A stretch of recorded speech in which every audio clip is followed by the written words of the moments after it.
Kumusta na po ang kalagayan ni tatay?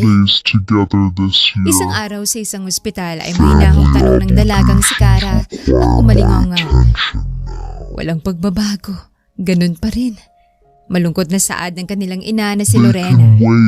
Paano kung huminto na tayo sa pagpapakimotherapy sa tatay mo, anak?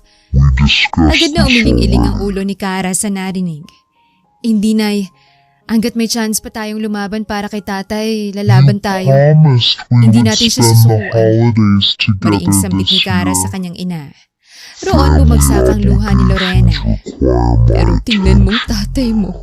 Sobrang hina na niya. Nahihirapan na siya. Ayaw mo bang magpahinga na lang siya? Nahihirapan ka na rin, Kara. Nahihirapan na tayo. Umiiyak na saad ng ina ng babae na tinutulan ni Kara. Hindi ako papayag, nanay. Alam ko na gusto pa rin lumaban ni tatay at nangako ko sa kanya na hindi ko siya susukuan. Huwag kang mawalan ng pag-asa, nay. Hinawakan ni Kara ang kamay ng umiiyak na ina. Ang sabi ng doktor, may pag-asa pa rin mabuhay at makasurvive si tatay through this cancer. Kaya hindi tayo susuko. Ako din pong bahala sa mga bills. Paninigurado ni Kara. Pinunasan ni Lorena ang kanyang muka. Anong balak mo? Halos libutin na natin tong probinsya natin para makahingi ng tulong. Pero wala naman tayong napala. Subalit ngumiti lamang si Kara. Wala nang pag-asa dito sa probinsya natin, ay. Kaya nung isang linggo, nag-decide akong magpatulong kay Laninya na humanap ng trabaho sa Maynila. Sa kabutihang palad may nahanap akong trabaho na consistent naman ng sahod. Ayos na rin mga tulong kesa sa wala. Assurance ang binigay ni Kara sa kanyang nanay na kinalaki ng mata nito. Pupunta ka ng Maynila para mga tulong? Wala naman akong alam sa ganyang plano mo, Kara. Saad ni Lorena. Napakamot naman sa kanyang ulo si Kara. Hindi ko talaga sinabi sa inyo, Nay. Saka sa mga ibang kapatid ko. Baka kasi ma-jinx. Humagikgik si Kara. Jinx? Nagtatakang tanong ng kanyang ina. Tumawa muli si Kara. Mausog, Nay. Dahil sa kakaibang term na yon, ang dalaga ay wala nang nakapigil pa kay Lorena para mahinang tumawa. Sa linggong alis ko papuntang Maynila, Nay. Subalit sa sunod na sinabi ni Kara ay nawala ang galak ni Lorena. Ano? Sa linggo na agad?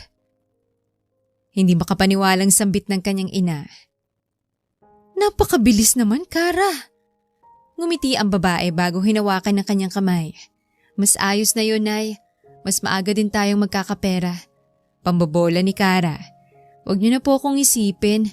Kitang-kita ko sa mukha niyo na tutol kayo. Ay, hindi ko din sinabi agad dahil alam kong pipigilan niyo ako eh. O diba, tama ako? Mahina siyang hinampas ni Lorena dahil sa pangaasar nito. Paano naman kasi, anak? Akong nanay mo. Pero parang ikaw pang mas maraming sakripisyo para sa pamilya natin. Hindi na nga kita napagtapos sa kolehiyo. Tapos ganito pa. Napakarami mo ng pinagdaanan. Muli ay umiyak si Lorena kaya nanlalaki ang mata ni Kara na niyakap siya. Ano ka ba, Nay? Diyos ko naman ito. Saksakan ng OA sa katawan. Akala mo naman mamamatay ako sa Maynila. Patuloy na nagbiro si Kara kahit pa mabigat din ang kanyang loob dahil sa ginagawang pag-iyak ng kanyang ina. Pero itong seryoso, Nay. Huwag niyo na po akong alalahanin. Kapag may pagkakataon, dadalaw-dalaw naman ako dito. At isa pa, mas kailangan kayo dito ng mga kapatid ko. Kaya ako na po munang bahala. Ang mahalaga, gumaling si tatay. Muling paninigurado ni Kara at niyakap ang katawan ng ina. Mabilis lamang na umikot ang mga araw para sa pamilya ni Kara sapagkat agad na dumating ang araw ng linggo kung saan kinakailangan ng magpaalam ni Kara sa kanyang pamilya upang makipagsapalaran sa Maynila. Paano, Nay? Tay? Mga kapatid? I gotta go. Masayang paalam ni Kara habang hawak ang kanyang bagahe. Mag-iingat ka sa Maynila, anak. Sambit ni Lorena na sinundan ng kanyang nakababatang kapatid. Huwag kayong mag-alala. Nay, kaya ko to. Sambit ni Kara at yumakap sa kanila isa-isa. Tatay, bumagsak ang luha ni Lucio. Pasensya ka na sa pagiging pabigat ko, anak. Imbis na ako sanang pupunta sa malayo para magtrabaho. Bigla ay napaiyak ang kanyang ama kaya napangiwi si Kara. Ay Diyos ko, di patibag naman si tatay ay. Over naman sa iyak. Hindi na oy, mamaya mababae ka lang sa Maynila kaya mabuti pa na ako na lang pumunta. Biro ni Kara sa kanyang ama gamit ang pagiging Batanggenya niya. Piste ka talagang bata ka. Matigas na sambit ni Lucio. O siya, hindi naiiyak si tatay. Pero kunin mo to. Hindi to touchscreen na nasasabay sa uso pero at least pwede tayong makapag-usap habang nasa Maynila ka. Nandyan ang number namin. Pati nung kapitbahay natin para kung sakaling di mo kami matawagan. Sila tawagan mo. Bigkas ni Lucio at nangihinang inabot ang dikipad na cellphone sa anak ng dalaga. Maraming salamat tay. Kahit hindi ko alam saan nyo nabingwit to, malaking bagay to para sa akin. Hayaan niyo po pagdating ko sa Maynila at sa bahay ng amo ko, tatawag agad ako sa inyo. Paninigurado ni Kara bago sila muling niyakap habang naiiyak pa rin. Aalis na po ako, sasampa na sa barko. Paalam, mahal ko gyud kaayo. Tumatakbong nakaway si Kara habang papalayo sa kanyang pamilya. Kumuway din ang mga ito pabalik hanggang sa tuluyan ng nakasampa ang paa niya. Wala na. Lonely na tayo. Malungkot ng bulong ni Kara sa sarili. No more family comfort. Nakakaramdam ng lungkot si Kara habang nakaupo sa isang sulok ng barko, subalit na hinto ang nararamdaman niyang yon nang mapansin niyang gumagalaw ang bag niya. Anong meron? Nagtataka niyang tanong sa sarili at agad na hinablot ang bag. Ay, pisting yawa! Gulat na sambit ni Kara matapos makita ang paborito niyang biik na nasa loob ng dala niyang bagahe. Anong ginagawa mo dyan? Pabulong na sambit ni Kara. Subalit ito lamang ang tugon ng baboy. Hindi ka pwede dito, ipapahamak mo pa ako. Pinandilatan ito ng mata ni Kara, subalit hindi na niya magagawang ibaba ang biik dahil nagsisimula ng umalis ang barko. Roon ay mas lalo siyang walang choice kundi isama ang baboy. Huwag kang maingay, Chimoy ah. Banta ni Kara na tila naiintindihan naman ng alaga niyang kasama. Tumagal ang biyaheng barko ng isang araw. Subalit nang tuluyan ang makarating sa Manila Port ay agad siyang sinalubong ng pinsan niyang si Ninya. Welcome to Manila, bestie! Agad na bati ni Ninya sa pinsan. Hello! Bati pabalik ni Kara at roon ay nagsimula na silang magkamustahan dalawa.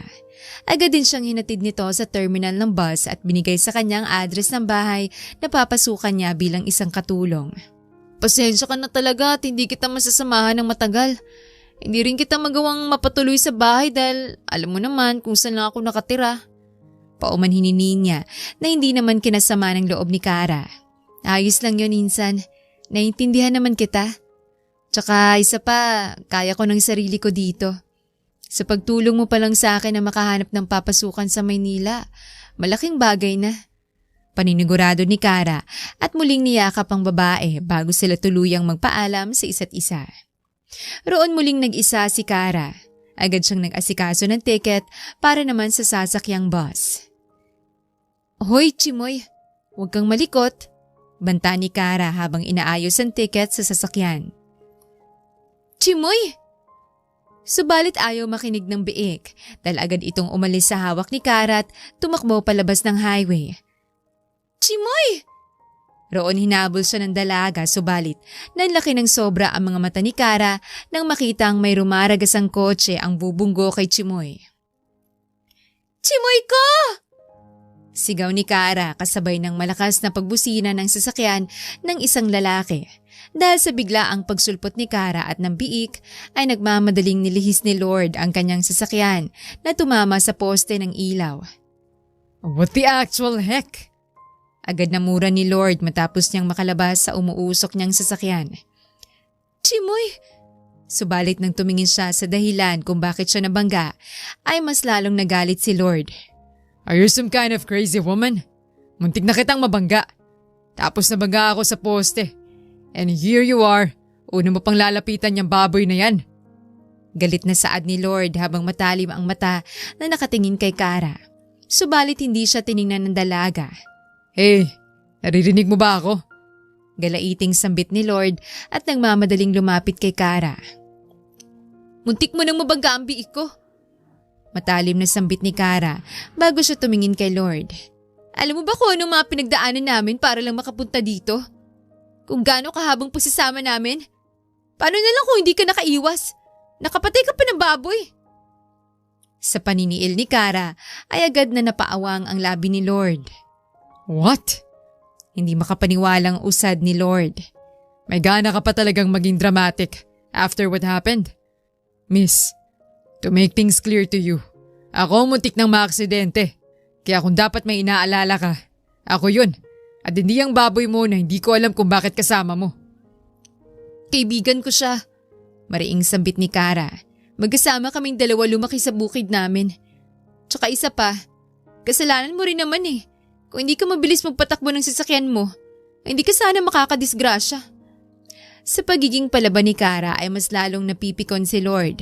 Doon nag-igting ang kanyang panga sa inis. Miss, it was a damn green light of course tatakbong sasakyan ko. Clearly, you're the one who's at fault here. No, you're pig to be exact. I will report this incident to the police para magkaroon na kayo ng record niyang kaibigan mong baboy at para mabana kayo dito sa Maynila. Hindi maintindihan ni Lord kung bakit pinapatulan niya pang dalaga ang dala nitong biik. Basta ang alam niya, galit siya. Subukan mo. Kapag nireklamo mo ko, sasampahan din kita ng kaso. Baboy abuse. Lalo na bata pa si Chimoy. Child pig abuse. That's right. Mahabang sentence yon kasi bata pa ang na-assault mo. Ano? Try me. Banta ni Kara.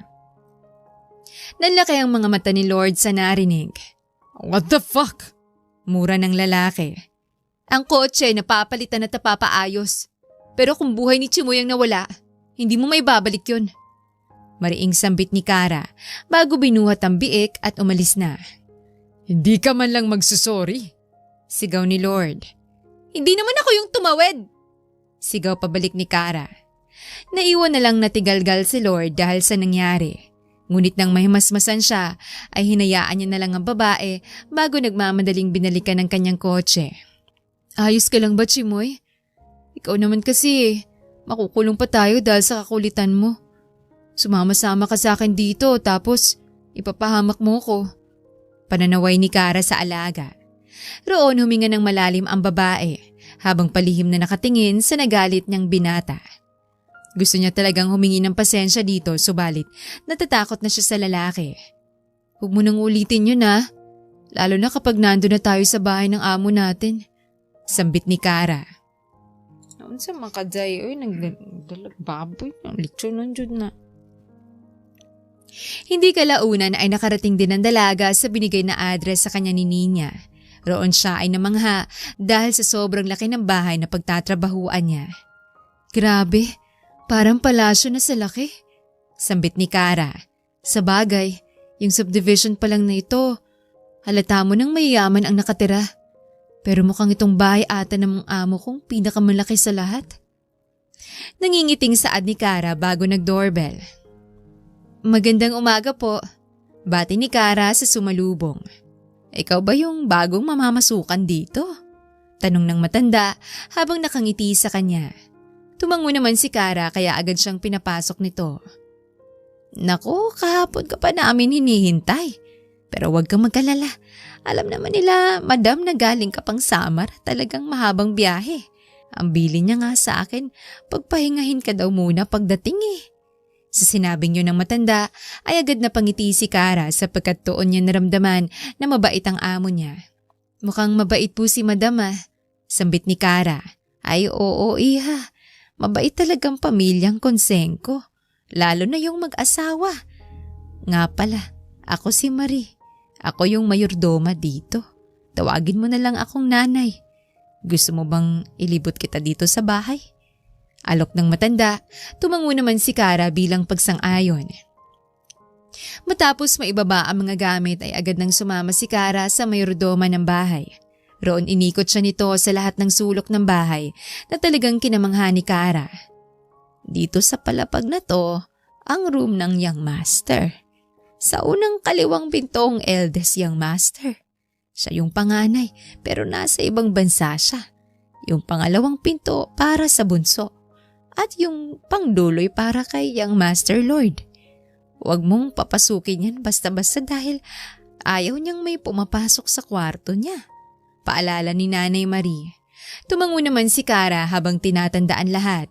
Marami pa silang pinag-usapan nito hanggang sa may dumating na. Mukhang nandyan na si Lord. Ikaw nang magbukas ng gate at hindi ko pwedeng iwan itong niluluto ko. Utos nito. Pumayag naman si Kara at nagmamadaling pumunta sa gate bago pinagbuksan ang bagong dating na binata. Actually pare, hindi ko talaga in-expect yung nangyari kanina. I feel like I was in the merge of the... Nang makita ng lalaki kung sinong nagbukas ng gate, ay agad siyang napatigil sa pakikipag-usap sa cellphone. Ikaw na naman? Magkasabay nilang bulalas ni Kara. Anong ginagawa mo dito? Sabay ulit nilang tanong. Mariin na napapikit si Lord dahil sa inis. Pwede ba miss? Ako ang naunang magtanong sa'yo. Kaya ikaw ang maunang sumagot. Mariing sambit ng lalaki. Naglapat naman ang labi ni Kara. Ako yung bagong katulong dito. Ano, nasagot ko na ba yung tanong mo? Nang marinig yun ni Lord ay agad siyang napangiwi. No, hindi yan totoo. At kung totoo man, hindi ako papayag. I will make you get fired quickly. Mariing saad ni Lord at nagmamadaling pumasok sa loob ng bahay. Aba, bakit mo naman gagawin yan? Ano karapatan ang meron ka para gawin yan? Gulat na sambit ni Kara at agad na humabol kay Lord. Hindi siya nililingon nito kaya naman agad na sumabit ang dalaga sa braso ng binata upang mapahinto ito sa ginagawa niyang paglalakad. Let go of me, you prom girl. Sambit ni Lord. Kausapin mo muna ako. Ang gara kasi nang sinabi mo na ipapatanggal mo ko eh. Bakit? Sino ka ba? Ano ka ba dito? Hamak na tanong ni Kara na nagpangisi kay Lord. You didn't know me? Well, listen carefully, Promdi. Nag-lean forward si Lord sa mukha ng dalaga. I am Lord Conseco, the second young master of this family. Matapos sabihin yon, ay agad na nanlambot ang buong katawan ni Kara. Mas lumawak naman ang ngisi ng binata. Lord! Tawag ni Nanay Marie, nanlaki ang mata niya matapos makita na nakahawak sa braso ng lalaki si Kara. Anong nangyayari dito? Bakit hindi mo ata dalang kotse mo? Tsaka, ano yan? Sunod-sunod na tanong ni Manang. My car? Iniwan ko pa sa talyer because some stupid crazy prom girl with her beloved pig caused me an accident. May pang-asar subalit piko na sambit ni Lord. Ah!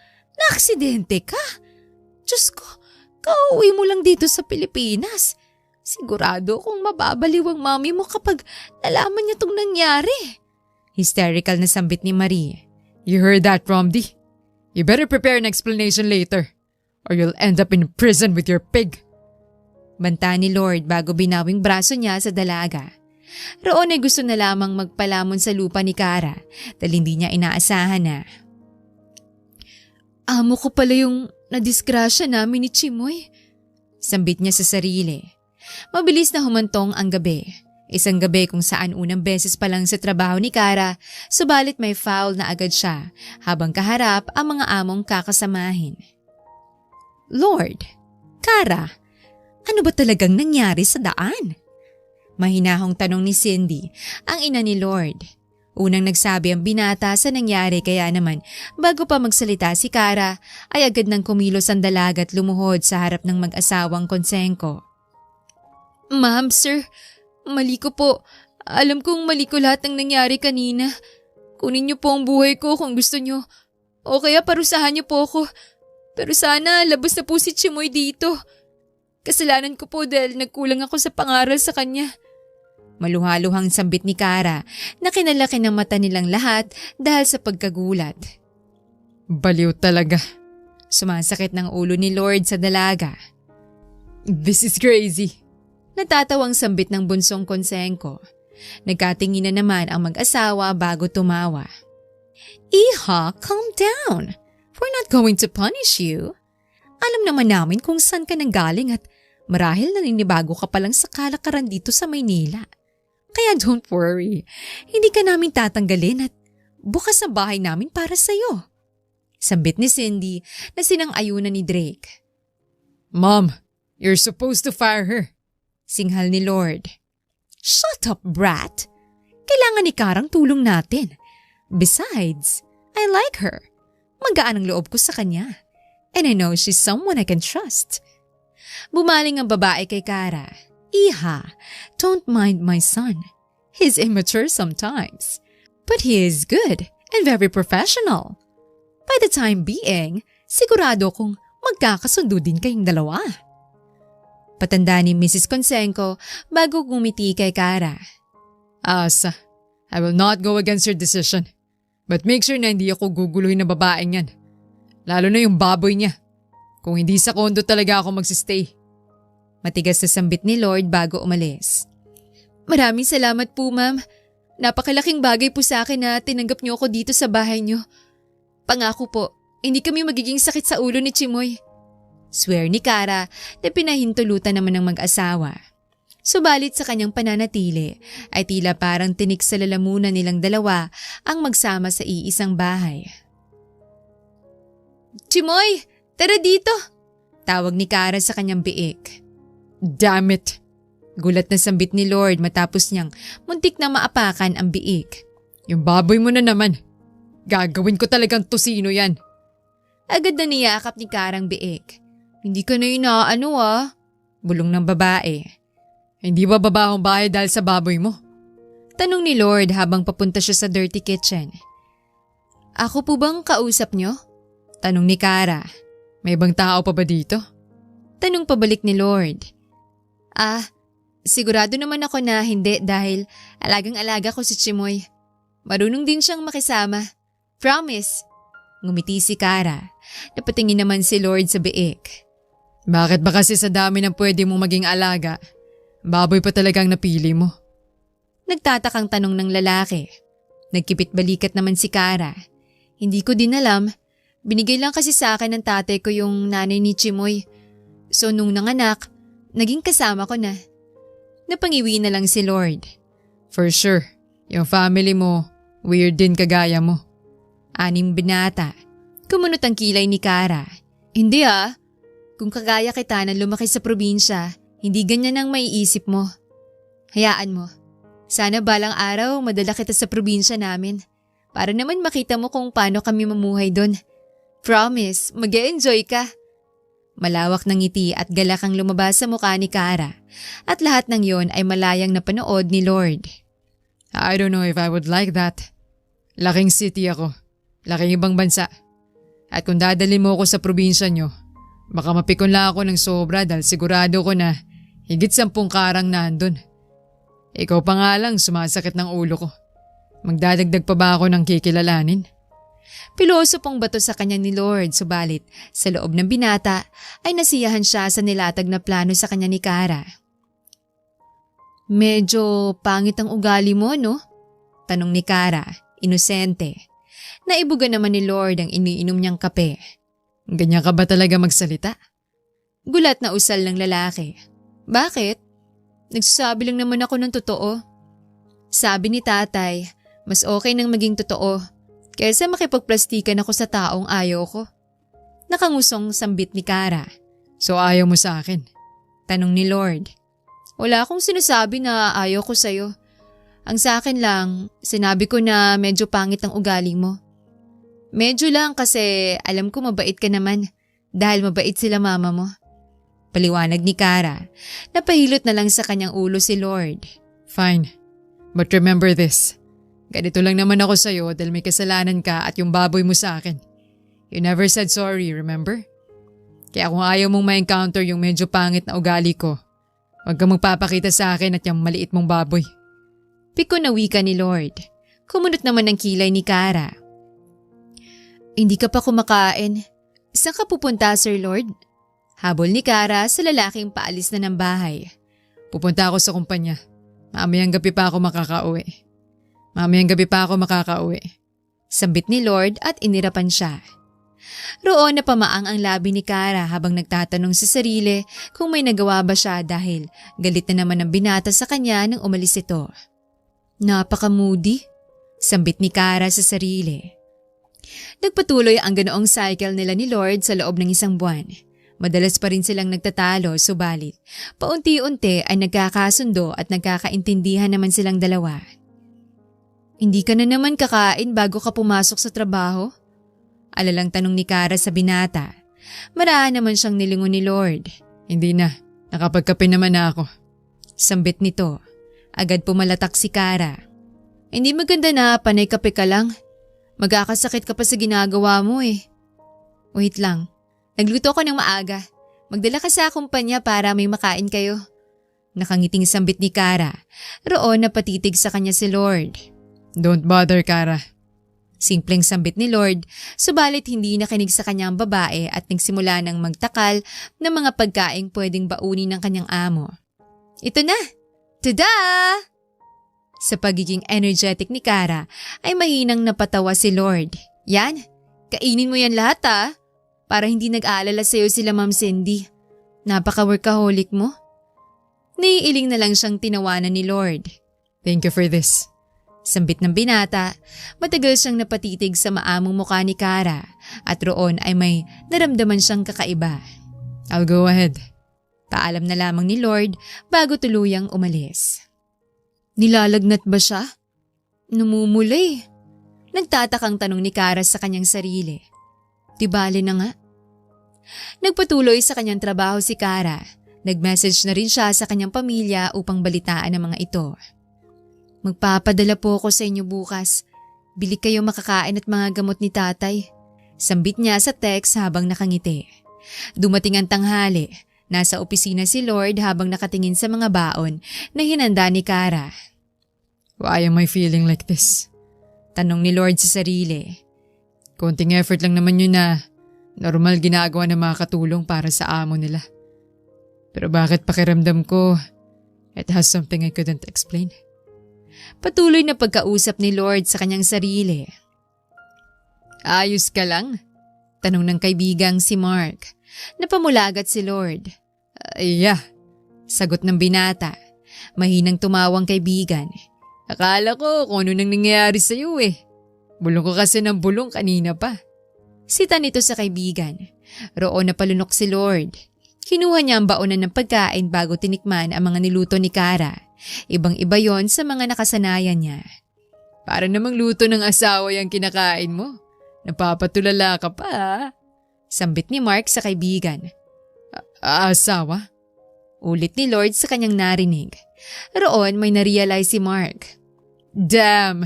Don't tell me! Galing yan sa babae. Tapatin mo ako. Kay Kara ano? Hey dude, what happened? Akala ko ba kaaway mo? Bakit parang nag-iiba atang ihip ng hangin sa'yo? Pangaasar nito. Shut up. You're just overreacting. Bali ni Lord sa kaibigan. Subalit palihim siyang nag-text sa number ni Kara. I like the foods. Make more for me. Yung bagong luto sana, pakidala dito sa office ko. Thanks. Nakangiting send ni Lord sa number ng dalaga. Nang matanggap naman yun ni Kara ay agad siyang nasiyahan. At magmula ng araw na yon ay paulit-ulit na niyang ginawan at hinatira ng makakain ang binata. Lunch delivery! Sigaw ni Kara sa labas ng opisina. Hindi napigil ni Lord ang ngiti at agad na tumayo sa silya. Sir, here's your food. Fried kare-kare with bagoong, grilled chicken, and of course your favorite drink. Masiglang sambit ni Kara habang nilalabas isa-isang pagkain. Very good. Come, samahan mo akong kumain. Biglang sambit ni Lord. Nagkagulatan pa sila ni Kara. Ha? Sabay? Bakit? Nagtatakang tanong ni Kara. Muling namula ang tenga ni Lord. Gusto lang kitang makasabay kumain. Ayaw mo ba? Biglang naging masungit ang tono ni Lord. Wala naman akong sinasabi. Sige, medyo marami naman akong dinala. Saad ni Kara sa lalaki. Ngumiti naman ng malawak si Lord at agad na pinaupong dalaga. Siya na rin ang kumuha ng ekstrang plato at matyaga yung hinain sa harapan ni Kara. Ako dapat gumagawa niyan. Sambit ng babae. Let me. Para makapagpahinga ka naman. Ani Lord, hindi naman ako pagod. Tsaka, isa pa, pinapasundo mo na kaya ako sa driver mo kaya mas lalong di nakakapagod. Sambit ni Kara. Delikado kasi kung mag-commute ka pa. Saad ni Lord bago pinagsandok ng pagkain si Kara. Ako na. Salita ni Kara at kinuhang pananandok kay Lord subalit dahil sa aktong yon ay aksidenteng naghawak ang kanilang mga kamay. Akto na nagdala ng kuryente sa kanila. Ako na. Kumain ka na. Utal na sambit ni Kara bago nagmamadaling nagsandok. Umiwas naman ang tingin si Lord bago nagsimulang kumain. Masarap ba? Tanong ni Kara sa lalaki. Palagi namang masarap ang luto mo. Bati ni Lord. Meka, malapit na magtampo si Nanay Marie kasi hindi ka na daw nagpapaluto sa kanya. Sambit ni Kara. Parehas naman silang tumawa ni Lord. Baboy ito, right? Tanong ni Lord. Feeling ko mas masarap to kung si Chimoy. Mahina siyang hinampas ni Kara. Bakit ba trip na trip mong ilutong alaga ako? Sigaw ni Kara kay Lord na kinahagalpak nito. Paano? Yung alaga mo, takaw-aksidente. Natatawang wika ni Lord. But kidding aside, hindi naman ako galit sa'yo tsaka sa alaga mo. But next time, mag-ingat kayo lalo. Yes po sir, sambit ni Kara at yumuko. Dahilan upang pitikin siya sa noon ni Lord. Bakit pala napadpad ka dito sa Maynila? Tanong ng lalaki. Kailangan eh. Wala na kasing mahanap na trabaho sa summer. Tapos yung tatay ko may cancer. Need niya ng tuloy-tuloy na chemotherapy kaya napunta ako dito. Kwento ni Kara sa kanyang buhay. I'm sorry to hear that. Ngayon mas naiintindihan na kita. Wika ni Lord at tinawakan ng kamay niya. Don't worry. Hanggat nandito ka sa amin, wala ka magiging problema. Because even me, I can help you financially. Ayoko nga. Mamaya maging utang pa yan. Biro ni Kara. Tumawa naman si Lord. Pero seryoso, you can count on me. You're not just a servant in my family. You're also part of us now. And if you want to visit your family, sabihan mo lang ako. Iatid kita. Sa mga alok ni Lord ay nakaramdam ng saya si Kara. Maraming salamat Lord. Naiiyak na wika niya. Pero wag mo na siguro ngayon. Sa Pasko naman ay bala kong umuwi. Iipon mo na ako pang Noche Buena namin. Sumang-ayon naman sa kanya si Lord. Ikaw, nabalitaan ko. Ikaw na raw ang namamahala ng kumpanya niyo dito? Ang galing ha? Bati ni Kara sa lalaki. Maliit naman ang ngumiti si Lord. Yeah, it's a heavy responsibility to become a CEO, but it is also an honor since every members of our family have different roles. Si Kuya, siyang namamahala sa family business namin sa Amerika. Ako dito sa Pilipinas. Our youngest nag-aaral pa but soon for sure sa kanya na mapupunta ang iba. Ani Lord. Nakakamanghang buhay mayaman. Siguro wala na kayong nararamdaman na lungkot dahil nasa inyo na lahat. Konklusyon ni Kara na kinailing ni Lord. You're wrong. Sa totoo lang, hindi porke mayaman ay masaya na. Minsan kahit nasa amin ang lahat, yung luho, lahat ng pera, parang may kulang pa rin. Malungkot pa rin dahil may mga hinahanap ka pa ring bagay na bubuo sa sarili mo. Bukod doon, business are full of secrets. I've never been at peace being in your position. Kaya kulang pa talaga. But I guess and I hope na tama nga yung nararamdaman ko ngayon. Marahang wika ni Lord sa dalaga. Ano yung nararamdaman mo? Inosenteng tanong ni Kara. Nagkatitigan ang kanilang mga mata. Sana nga nahanap ko na yung bubuo sa akin. Malumanay na sambit ni Lord habang ang matay nakatutok kay Kara. Hindi naman natinig ang dalaga bago maliit na ngumiti. Ang galing pala ng buhay mo. Parang jiggly puzzle. Binubuo. Humahagik-gik na sambit ni Kara.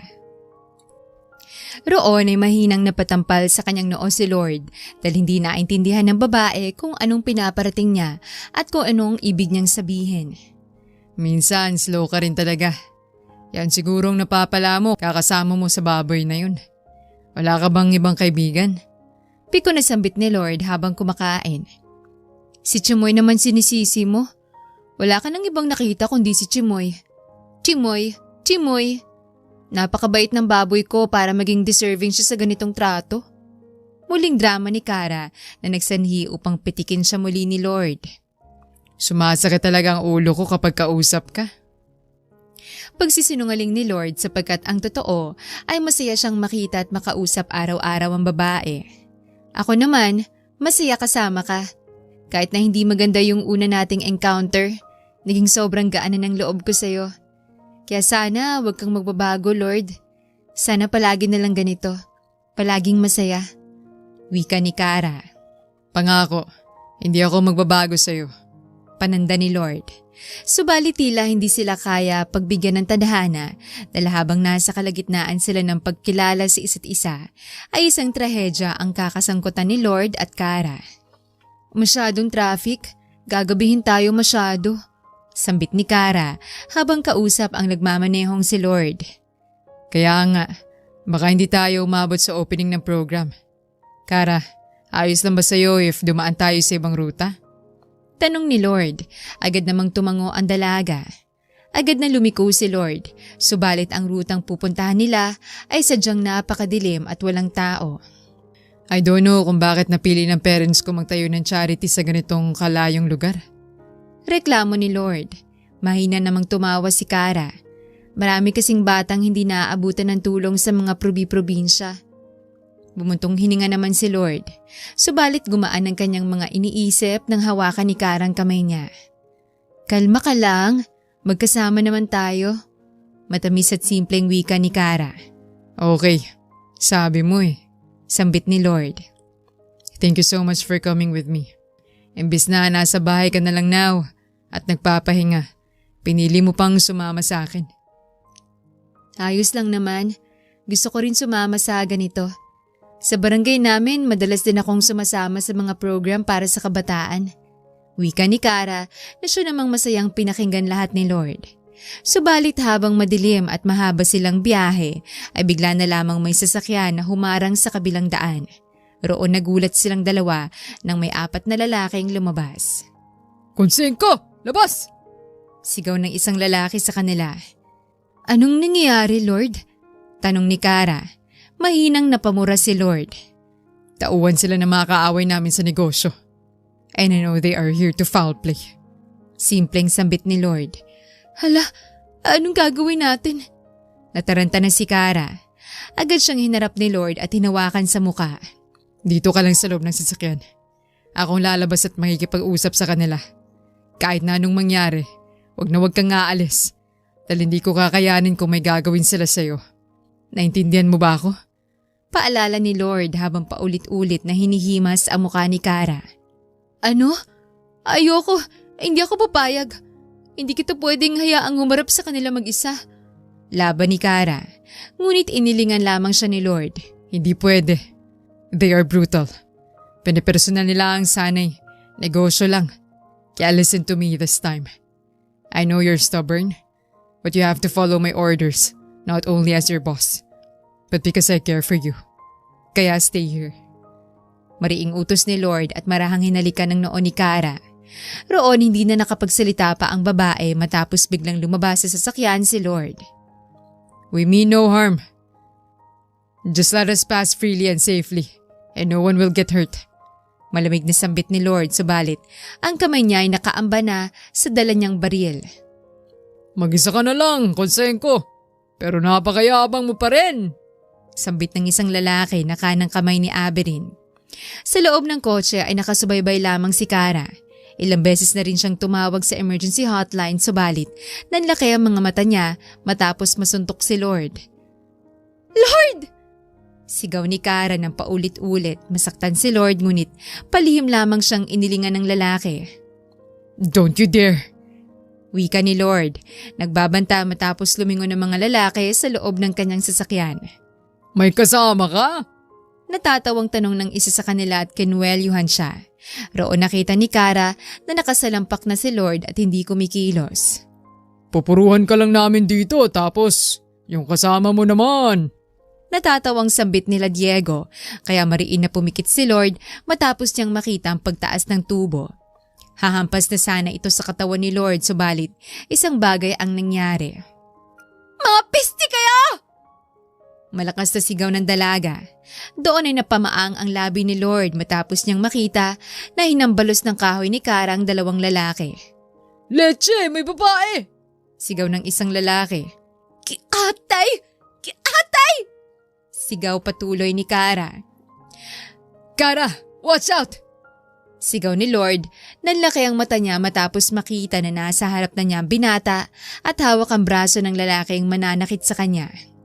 I told you, hurt me all you want, but don't ever dare touch my woman. Naging nakakatakot ang boses ni Lord. At doon nanigas at namangha ang buong sistema ni Kara matapos niyang makita kung paano sunod-sunod na patumbahin ni Lord ang mga lalaking kalaban. Are you okay? Utal na tanong ni Lord dahil sa hingal. Lord! Agad na tugon sa kanya ni Kara at umalalay. Nasaktan ka ba nila? Nag-aalalang wika ng binata at agad na tiningnan ng buong katawan ni Kara. Tell me. Roon ay may kung anong bugso ng damdamin na naramdaman si Kara habang nakita ang pag-aalala ni Lord sa kanya. Hindi ako nasaktan. Sambit ni Kara habang nakaalalay sa nangihinang lalaki. I'm glad nothing happened to you. Matapos sabihin yun ni Lord at tuluyan ng natumba ang kanyang katawan. Roon agad na napasigaw si Kara sa takot na baka may mangyaring masama sa isang kaibigan. Tulungan niyo kami! Paulit-ulit na sambit ni Kara habang lumuluha ang kanyang mga mata na yakap ang lalaki. Dumating naman agad ang responde at kinuha ang mga taong nagtangka sa buhay nila. Nandala na rin agad sa ospital ang binata, subalit labis pa rin ang alala ni Kara. Bakit naman kasi late ka na lumaban? Kaya mo naman pala sila. Umiiyak na wika ng dalaga. Paano na lang kung may nangyaring masama sa'yo? Paano ko magpapaliwanag sa magulang mo? At paano ako? Hindi naman pwede na habang unti-unti kitang nagugustuhan. Saka ka naman mawawala. Sambit ni Kara habang hawak ang kamay ng walang malay na si Lord. What happened here? Agad na napatayo si Kara matapos may isang babaeng pumasok. Nagmamadali itong lumapit kay Lord. What did you do to my Lord? Bintang ng babae. Wala akong ginagawa sa kanya. Wika ni Kara. Liar! Alam ko na ikaw ang kasama niya. Kaya nangyari to sa kanya. Sinasabi ko na nga ba? Wala kang may dudulot na maganda kay Lord eh! Sigaw sa kanya ni Samantha. Ano bang sinasabi mo? Wala naman akong kinalaman sa nangyari. Matigas na saad sa kanya ni Kara dahilan upang agad lumapit sa kanya si Samantha at kinaladkad siya. Maybe hindi ikaw ang nanakit sa kanya. But none of this will happen kung wala ka. For sure, kayang-kaya naman sila labanan ni Lord eh. So maybe they used you against him. You became his weakness. That's why nangyari sa kanya to. Puro bintang sa kanya ng babaeng kaharap. Napiko naman si Kara. Akapal naman ang mukha mong pagbintangan ako. Si Lord nga walang sinabi. Tsaka isa pa, hindi pa siya gumigising. Wala pa siyang statement kaya wala kang karapatang magsalita ng tapos on his behalf. At saka sino ka ba? Bigla-bigla ka na lang nasulpot dito. Patol ni Kara, sanhi upang mapamaang sa kanya si Samantha. You're Kara, right? The probinsyana girl he dated to. Marami akong alam about you and Lord. And I am confident that you're no good for him. Sigaw sa kanya ni Samantha, sabay tulak sa kanya palabas sa room ni Lord. And by the way, I am Lord's girlfriend. At mula ngayon, pinagbabawalan na kitang lumapit sa boyfriend ko. Matapos sabihin yon ay agad siyang pinagsarahan ng pinto nito. Doon ay tila sinaksak ang puso ni Kara. Hindi dahil sa mga sinabi ni Samantha, ngunit dahil sa nalaman niyang may kasintahan pala si Lord. Ano ba? Bakit ka ba nasasaktan?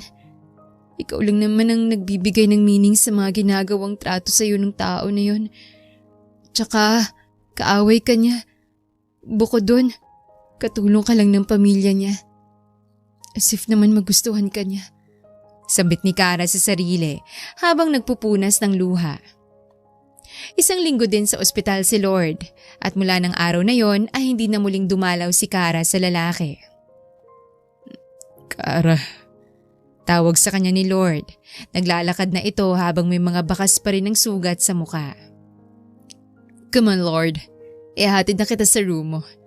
Subalit humarang muli sa kanila si Samantha at nilayo na si Lord. Doon napakamot ang kilay ng binata. Iwas lamang ang panay, ginagawa ni Kara, lalo na ngayong magkasama sila. Kara, ngayong gabi, ikaw munang umakyat sa kwarto ni Lord. Ikaw na munang gumamot sa sugat niya.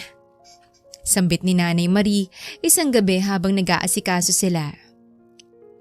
Po, pero tatanggi sana si Kara.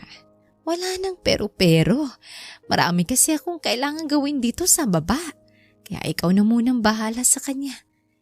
Ngunit pinutol siya agad ng mga utos ng mayordoma. Walang nagawa si Kara kundi umakyat sa ikatlong palapag kung saan naroon si Lord. Doon naabutan niya ang lalaki na mag-isang ginagamot ang sugat sa dibdib. Tulungan na kita! Agad na tugon ni Kara at nagmamadaling lumuhod sa harap ng binata bago sinimulan ang paglalagay ng gamot sa mga sugat nito. bakit hindi mo na ako pinuntahan sa ospital? Tanong ni Lord, napalunok si Kara. Kara, Tawag muli ng lalaki. Umiling ang babae. Hindi naman mahalaga kung dadalawin kita o hindi. Isa pa, marami namang pumupunta para sa'yo. Imposibleng kailanganin mo pa ako. Nagtaka si Lord sa naging sagot ni Kara. bakit pakiramdam ko lumayo ka? Tanong muli ni Lord. Hindi ako lumayo. Kailangan ng talagang ganito dahil katulong ako. Hindi pwedeng malapit tayo palagi. Diretsong sambit ni Kara habang patuloy sa ginagawa. But I want you close. Mariing sambit ni Lord. Nabitawan ni Kara ang bulak. Bukod doon, hindi pa ako nakakapagpasalamat sa iyo for saving me. Kung hindi mo ginawa yun, mas malala sigurong nangyari. Kaya utang ko sa iyo lahat. Ani Lord. Tumango naman si Kara habang hugot ang sariling hangin. Trabaho ko din yun. Wala yun. Sa'yo nga ako nagtataka kung bakit mas gusto mo kong i-keep safe. Nagtataka din ako kung bakit nagpabugbog ka pa. Gayong kaya mo naman pala silang lahat. Hinayaan mo pang masaktan ka. Matigas na wika ni Kara at niligpit ng mga gamit. It's because of you. They warned me na sasaktan ka nila. That's why tinago ko na kasama kita. Dahil gusto ko huwag kang masaktan. Dahil hindi ko mapapatawad ang sarili ko kung dumapong mga kamay nila sa'yo. Matigas na sambit ni Lord. Doon tumaob ang nililigpit ni Kara. Tama pala si Samantha. Bulong ni Kara. What? Nagtatakang tanong ni Lord. Hindi mo naman dapat ginawa yun. Kaya kong saluhin ang mga pananakit nila. Kung sakali, huwag lang masaktan ng anak ng amo ko. Kaya sana hindi mo ginawa yun. Malamig na usal ni Kara at tatayo na sana subalit agad na hinawakan ni Lord ang kamay niya. I did that because I love you. Sinserong sambit ni Lord. Roon napasinghap si Kara. I chose to do that in order to keep you safe. Dahil cargo kita. Dahil gusto ko alagaan at protektahan ka. Dahil mahal kita, Kara. Paulit-ulit na sambit ni Lord sa kanya. Subalit isang malakas na sampal ang ginawad ni Kara. Para saan yun? Gulat na sambit ni Lord. Manahimik ka! Sigaw ni Kara. Ang lakas naman ng loob mo sabihin lahat ng yan. Na mahal at gusto mo ko. Gayong may girlfriend ka. Gayong may girlfriend ka na hindi mo alam. Alalang-alala sa'yo habang nasa ospital ka. What? Naguguluhang sambit ni Lord. Bakit? May bala ka bang gawing side chick at kabit ako? Dahil mahirap lang ako at akala mo papatulan kita kahit may girlfriend ka? Dahil thrilled ka na maka-encounter ng weirdong probinsyana na kakagat sa'yo? Naiiyak na wika ni Kara habang masamang nakatingin kay Lord. Kara, I don't understand you. Malumanay na sambit ni Lord at agad na hinilang dalaga bago siya mahigpit na niyakap upang mapakalma. Hindi ko maintindihan. May girlfriend ka! Girlfriend mo si Samantha kaya huwag mo sabihin sa akin na gusto mo ako. Huwag mo naman laruin ang damdamin ko dahil lang nararamdaman mo na may gusto ako sa'yo. Huwag mo naman ako isabit sa ganitong bagay dahil ayaw ko makasira ng relasyon. Napaiyak na si Kara dahil inakala niyang nilalaro siya ni Lord. What? Kara, no. Doon tila nalinawan na si Lord sa mga nangyayari. This is all misunderstanding. Samantha is not my girlfriend.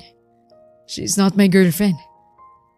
Matapos marinig ang sinabi ni Lord ay unti-unting napatigil sa kanyang pagmamatigas si Kara. Ano yun? Naguguluhang sambit ni Kara. Anong hindi mo siya girlfriend? Yun ang sinabi sa akin ni Samantha kaya nga hindi na ako lumapit sa'yo para hindi ko kayo magulo. Agad na hinawakan ni Lord ang mukha ni Kara upang paulit-ulit sabihin sa kanya na hindi yon totoo. Samantha is not my girlfriend. She's just my friend. Well, dati fling. But it all ends in college. Now we're just friends at walang kahit na ano sa amin. I don't know kung bakit niya sinabi sa'yo yun. But sa akin ka maniwala. Wala akong karelasyon now. At ang tanging nakikita ko lang na makakarelasyon ko sa future ay ikaw. Dahil gusto kita. Gustong gusto na kita, Kara. Please believe me. Nakikiusap ang tinig ni Lord habang sinasabi yon. Sa akin ka lang maniwala, please. I know naman marami kang iniisip. I know hindi din maganda yung unang tagpo natin. But it's all gone after I got to know you deeply. Lahat nagbago. Lahat binago mo, Kara. At itong nararamdaman ko. Matagal ko nang nararamdaman sa'yo at paulit-ulit kong handang patunayan lahat ng mga nararamdaman ko sa'yo. Buong pasensya na sambit ni Lord bago nilubog ang mukha ng dalaga sa kanyang dibdib bago ito magaan na niyakap. Please believe how deeply I am in love with you, my prom girl. Bulong ni Lord sabay halik sa ulo ni Kara. Roon na hindi agad makapagwika ng salita si Kara sapagkat hindi niya inaakala lahat ng mga sinabi ni Lord. Gusto mo ko? Gulantang na ulit ni Kara. Mahal. Pagtatama ng lalaki sa kanya. Nanginginig na humawak si Kara sa mukha ni Lord. And how I wish na tama lahat ang narinig ko sa'yo kanina. Nakangiting sambit ni Lord sa dalaga. Anong sinabi? Kunot noong tanong ni Kara. That you like me. Patanong na wika ni Lord. Roon ay nahihiyang yumuko si Kara bago tumango. Tama ka naman sa lahat ng narinig mo. Gusto kita, sa totoo lang. Hindi dahil mayaman at gwapo ka, kundi dahil sa paraan kung paano mo ko itrato.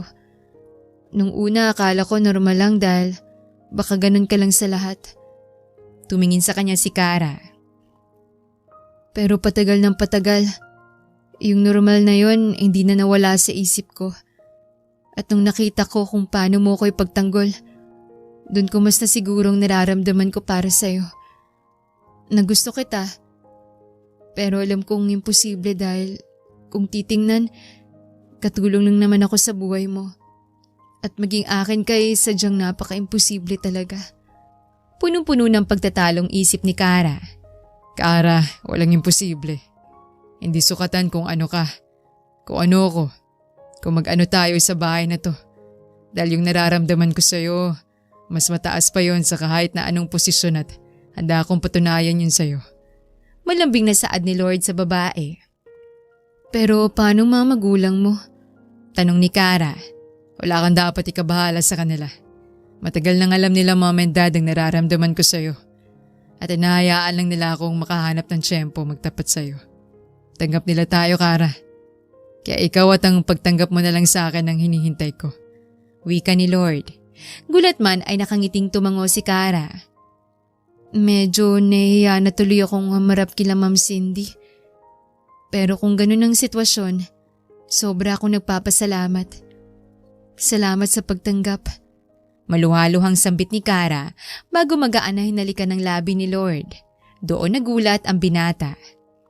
Regalo lang, sabay silang tumawa. Ipapakilala din kita kila tatay. Sigurado kong magiging masaya sila para sa atin. Sabi ni Kara. Sumang-ayon naman si Lord. I will wait. I love you, Kara. Bulong ni Lord sa kanyang tenga at paulit-ulit yung hinalikan. Mahal din kita, Lord. Tugon ni Kara. Hanggang sa unti-unti nang magtagpo ang mga labi nilang dalawa. Mababaw na halikan lamang yon, ngunit unti-unti itong naudyok sa isang mainit na pangyayari. Kara, stop me if you don't want it, please. Nagikiusap na sambit ni Lord sapagkat nararamdaman niya na nawawala na siya sa kontrol na kanyang pag-iisip. Ngunit umiling lamang si Kara. Ayos lang sa akin. Simpleng salita lamang yon sa dalaga, subalit labis itong nagpadala ng kakaibang silakbo kay Lord. Salitang nag-udyok upang makagawa sila ng bagay at tagpong hango sa init ng pag-ibig at pagmamahalan nilang parehas. Thank you for doing this with me. Sambit ni Lord matapos habang yakap ang pawisang katawan ni Kara. Panagutan mo lahat ng nangyari, Lord. Pagod na wika ni Kara at mahinang kinurot ang lalaki. Tumawa naman si Lord habang hinalikan ng noon ng babae. Kahit hindi mo sabihin, yan ang gagawin ko para sa'yo, Kara. Alam kong imposible pero gusto na kitang pakasalan agad bukas. Gusto kong maging akin ka na talaga. Natatawang sambit ni Lord sa babaeng mahal. Inirapan lang naman siya ni Kara. Hindi ka pa nga namamanhikan? Bulong ng babae. Pwede ko namang gawin yon. Pumunta tayo agad sa Samar para bukas pumayag na silang maikasal tayo. Sa sinabing yun ni Lord ay agad siyang kinagat ni Kara. Biro lang, pero sana mangyari. Dahil kahit gaano pa man kahabang panahon, ikaw lang gusto kong pakasalan. Malambing na salita ulit ni Lord bago siya niyakap. Maraming salamat, Lord. Pangako, hindi ako mawawala sa tabi mo. Pangmatagalan na to, sagot naman ni Kara. At sa loob ng gabing yon ay puro masayang pagsasama nilang namutawi. Ngunit ang kinabukasan ang pinakamalagim na tagpo para sa buhay ng dalagang si Kara. Hello, Nanay? Bakit po kayo napatawag? Tanong ni Kara kinabukasan matapos makita na sunod-sunod ang naging pagtawag sa kanya ng kanyang ina. Anak, pwede bang umuwi ka muna dito? Sa tindi ng pag-iyak ng kanyang ina ay may hindi na agad magandang kutob si Kara. Ano pong meron? Tanong ng dalaga. Nag-aalala naman siyang tiningnan ni Lord. Ang tatay mo, pumanaw na. Sa balitang yon ay agad na nabitawan ni Kara ang kanyang cellphone. Mabilis ding nanghina ang kanyang binte, kaya nagmamadaling tumakbo si Lord at sinalo ang babae. Iha, anong nangyari? Alalang tanong ni Cindy. Ngunit ang sunod-sunod na pagpatak lamang ng luha ni Kara ang sumagot sa kanila. Baby, what happened? Sabihin mo sa akin. Alos sa kanya ni Lord bago siya hinawakan sa muka. Pwede po ba akong umuwi ngayon? Yun lamang ang nasabi ni Kara, kaya ang mga konsengko ay agad na nagkatinginan dahil sa gulat at pagtataka. Bakit naman biglaan, Iha? May nangyari ba? Puno ng pag-aalala ang tinig ni Cindy habang nakaluhod sa harap. Si tatay po, wala na. Matapos sabihin yon ay tuluyan ng napahagulgol si Kara. Napatakip naman sa kanilang bibig ang mag-asawa at agad na nakiramay sa nagluluksang dalaga. I'm sorry to hear that, Iha. Nakikiramay kami sa inyo. And yes, of course, pwede kang umuwi. If you don't mind, hayaan mong ipahatid ka namin kay Lord para mas ligtas. Alok ni Cindy, subalit agad na umiling-iling si Kara. Hindi na po, kaya ko na po, ma'am. Sambit ni Kara. No, Kara. Hindi ako papayag na aalis ka mag-isa. Mariing tutol ni Lord sa desisyon ng dalaga. Tigalgal siyang tiningnan ni Kara.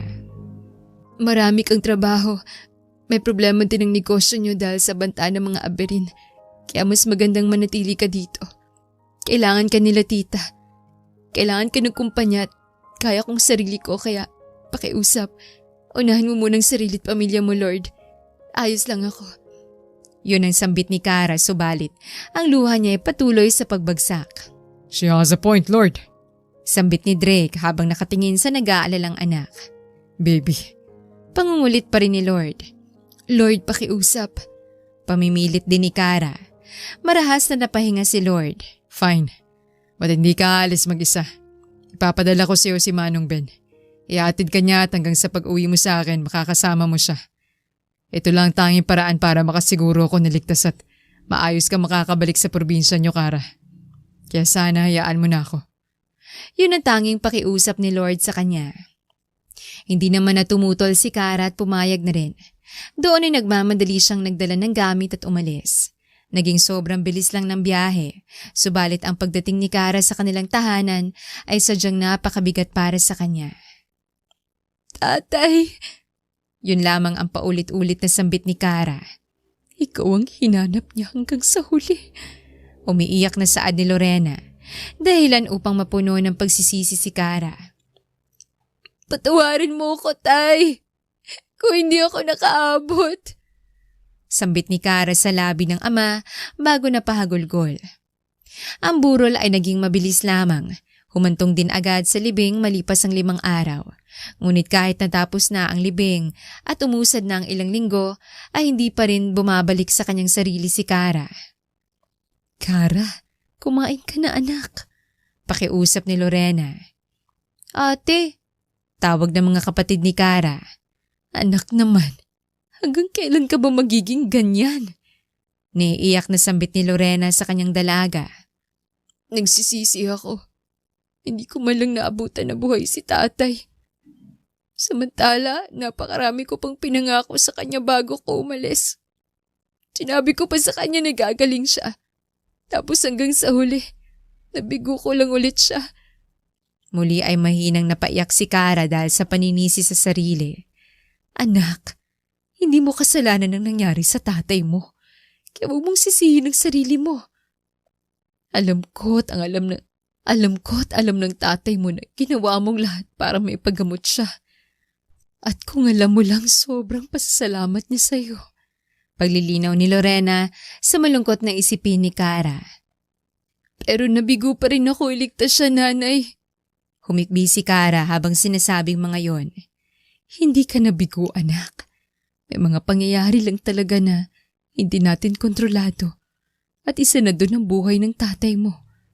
Sinabi niya rin naman sa amin na pagod at nahihirapan na siya. Kaya siguro pinili na niyang magpahinga. At yun din ang gusto ng tatay mo para sa'yo. Ang gusto niya, magpahinga ka na. At ang huli niyang habilin sa amin ay hayaan kang mamuhay ng normal. Masaya at walang responsibilidad na iniisip. Kaya pakiusap, anak. Tama na to. Niyakap siya ng mahigpit ni Lorena. Napuno naman ng iba't ibang iyak ang maliit nilang bahay dahil sa nangyari. Marami kaming naghihintay sa pagbalik mo, Kara. Ako, ang mga kapatid mo. Si Lord, kaya kalimutan mo ng mga nangyari. Maging masaya na lang tayo para sa tatay mo. Matapos marinig yon sa kanyang ina ay tila unti-unting natauhan ang natutulog na sistema ni Kara. Si Lord, sambit ni Kara sa kanyang sarili. Nandito ako. Lahat ay napatingin matapos magsalita ng lalaki. Roon muling namuo ang luha ni Kara. Sumunod ka? Saad ni Kara sa kasintahan. Dahil nabalitaan kong nangyayari sa'yo dito. Hinaplos ni Lord ang mukha ni Kara. Wala kang kasalanan, mahal ko. Alam naming lahat dito na ginawa mong lahat ng makakaya mo. And I know your father is very proud of you because he had a daughter who's a fighter, dedicated and very family-oriented. So fool yourself, please. Come back to us. Nakikiusap na sambit ni Lord bago mahigpit na niyakap ang kasintahan. I'm sorry.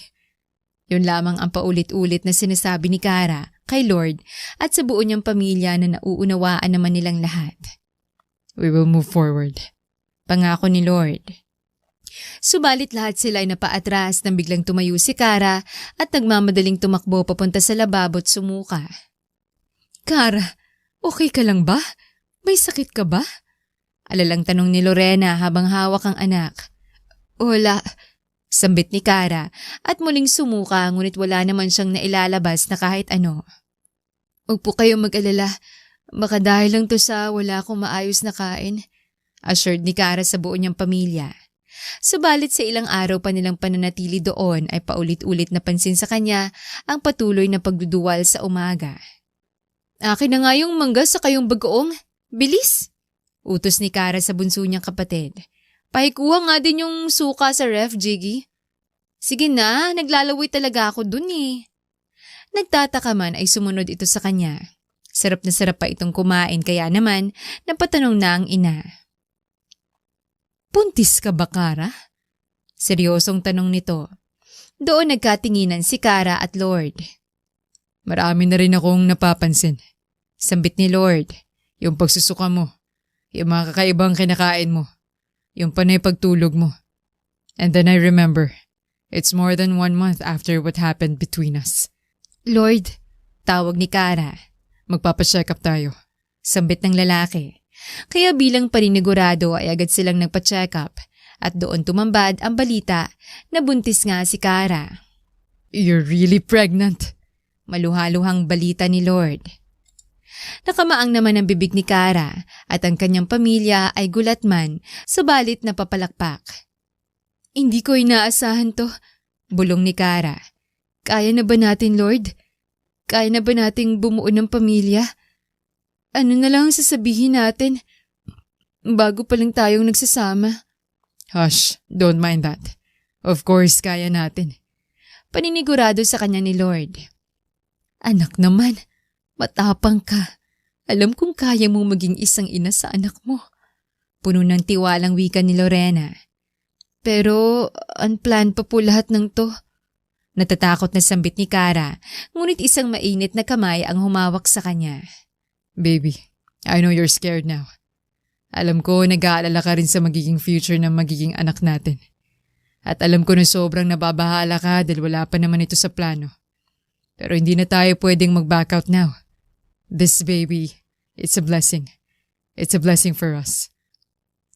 Masayang sambit ni Lord habang nakikipag-usap sa kanyang kasintahan. Natatakot ako, Lord. Wala pa naman akong experience sa mga ganitong bagay. Paano na lang kung magkaroon ng problema? Paano na lang kung mapahamak ako dahil sa pagbubuntis ko? Napanood ko may mga namamatay sa panganganak. Paano kung maging isa ako doon? Hindi pwede yun. Akong bumubuhay sa pamilya. Kara, shh, calm down. Walang masamang mangyayari sa'yo at sa magiging anak natin.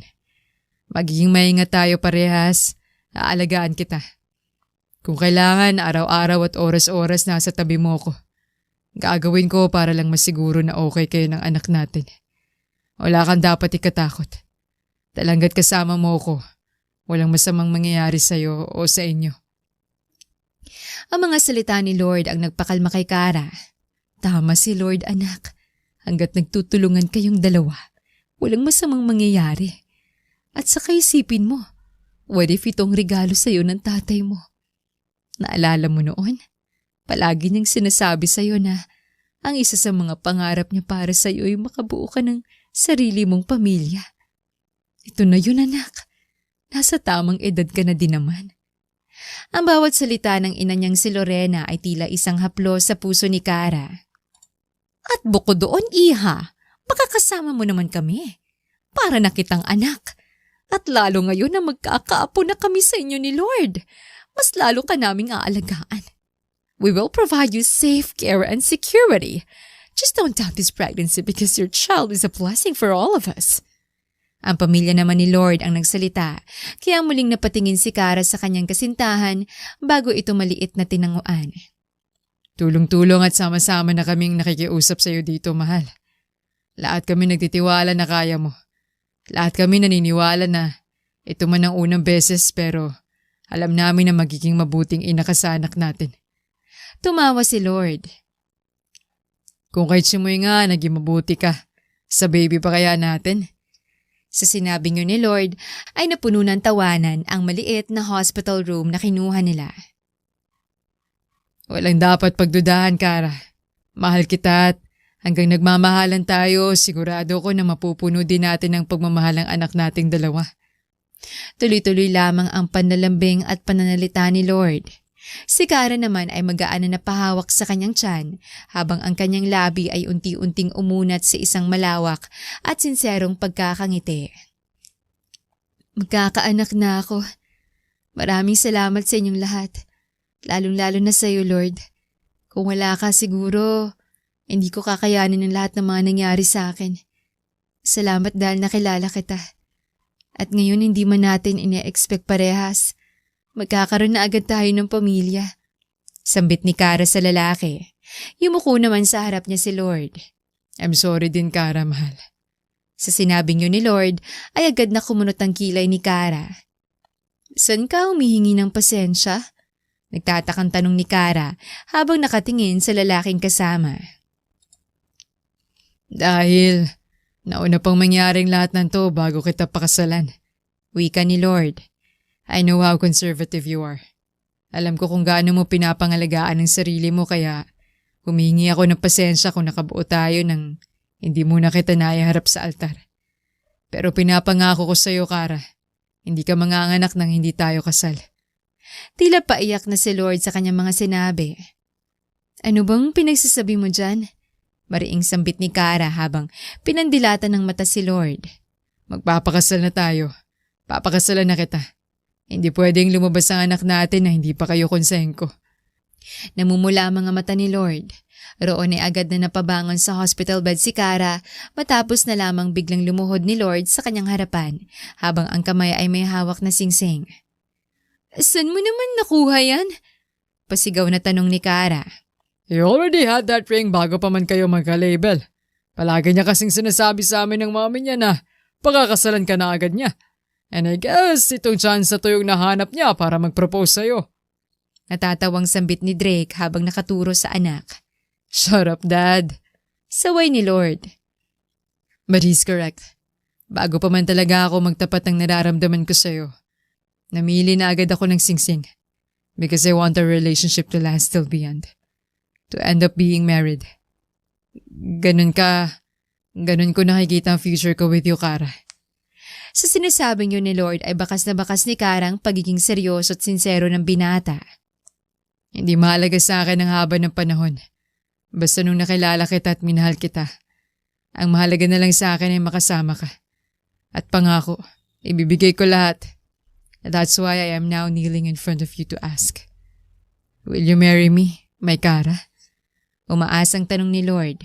Roon ay napasinghap si Kara. Please say yes. Maliit namang ngumiti si Kara. Of course. Kahit ano pa yan, papakasalan kita. Sa sagot na yon ni Kara ay agad na pamaang ang labi ni Lord. Oh my God, she said yes. Hiyaw ni Lord sa mga tao. Damn it. Thank you so much, baby. Agad din niyakap niyang mapapangasawa. Anak, we will be a big happy family. I promise to take care of you and your mother. Pangako ni Lord sa anak bago niya tiningnan si Kara.